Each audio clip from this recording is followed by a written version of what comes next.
Hello बच्चों, let's see the question. कहता है कि सेशन में the boiling point of an alkanes increase with increase in number of carbon atom. बिल्कुल सही बात है बेटा।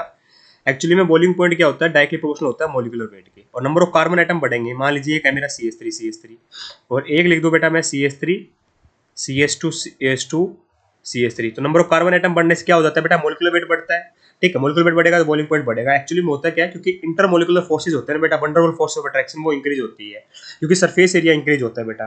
ठीक है, सरफेस एरिया इंक्रीज होता है तो वंडरवॉल फोर्सेज इंक्रीज होते हैं, वंडरवॉल फोर्सेज इंक्रीज होते हैं तो मेरा बॉइलिंग पॉइंट इंक्रीज करता है। तो पहले सेशन में ये लिखा है कि boiling point of an alkane increase with increase in number of carbon atom. बिल्कुल सही बात लिखी हुई है बेटा।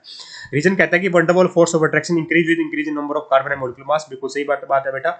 नंबर ऑफ मॉलिक्यूलर मास बढ़ेगा और नंबर ऑफ कार्बन एटम बढ़ेंगे तो हमारा वंडरवॉल फोर्स ऑफ अट्रैक्शन बढ़ेगी। वंडरवॉल फोर्स ऑफ अट्रैक्शन बढ़ेगी तो हमारा बेटा सरफेस एरिया इंक्रीज होगा, सरफेस एरिया इंक्रीज होगा तो बॉइलिंग पॉइंट बढ़ता है।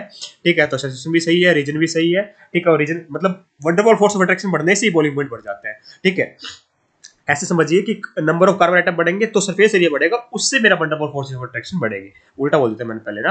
तो सेशन भी सही है, रीजन भी सही है, और रीजन करेक्ट एक्सप्लेनेशन भी दे रहा है। तो ऑप्शन नंबर 1 को मैं यहाँ पर टिक कर दूंगा, क्योंकि इसमें लिखा है कि both assertion reason are correct and reason is the correct explanation of the assertion.